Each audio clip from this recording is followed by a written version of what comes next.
Every earnings season, you'll see this. A company reports GAAP EPS, which is down, but then it says non-GAAP EPS, which is up. Who's lying here? Usually neither. They're just measuring different things. In 4 minutes, I'll show you the 3 adjustments that matter the most and exactly what to watch for. Let's dive right in. All right, to break it down simply, the one-sentence definition, GAAP is a standardized accounting rulebook, consistent, comparable, and required. Non-GAAP is management saying, here's what earnings look like, excluding certain items. Non-GAAP can be useful, but it can also hide real costs. The key is to knowing which adjustments are legit and which are suspect. So think of GAAP as standard and non-GAAP as adjusted view. Example number 1, stock-based compensation. First, stock-based compensation, this is the big one in tech. Companies will often add stock-based compensation back in non-GAAP because it's a non-cash expense on the income statement. Here's what to watch. It is a real cost, just paid in shares instead of cash. If SBC is large, it can dilute you over time as a shareholder, unless buybacks offset it. So think of the company issuing more shares. So if the company's diluting shares, your shares are decreasing in value. So even if non-GAAP looks great, check whether the share count is rising. My simple rule is if they add back SBC, I immediately ask, are shareholders paying for it through dilution? So you want to check share count year over year, SBC as a percent of revenue, and do buybacks offset dilution. Example number 2, restructuring.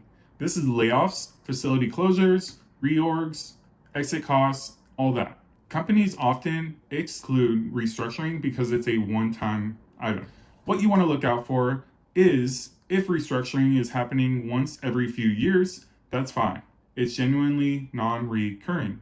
If it happens every year and it's not a one-time thing, it's a business model feature. And you want to also ask, does restructuring actually lead to lower operating expenses later, or do costs bounce back? If one time shows up every year, it's not a one-time thing. Look for restructuring charges in a 3-year pattern and OPEX trend after restructuring. And third example is amortization, usually of acquired intangibles. Think of this scenario. A company buys another company, and accounting says you have to amortize certain intangible assets over time. Companies often add this back because it's non-cash and tied to acquisitions rather than the current quarter's operations. If the company grows mostly via acquisitions, amortization is part of the strategy, and ignoring it can overstate profitability. Also check if acquisitions are genuinely creating value.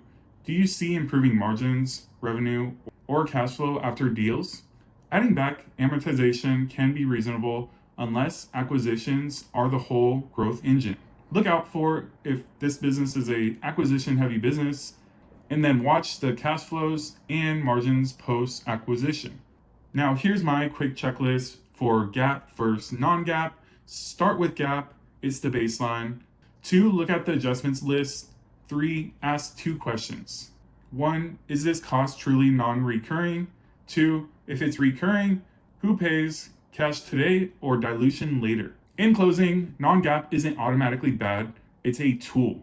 But if the adjustments are frequent, growing, or hiding dilution, that's a big red flag. Comment the ticker below, and I'll look at their earnings. Thanks for watching. This is Stock Brock. Peace.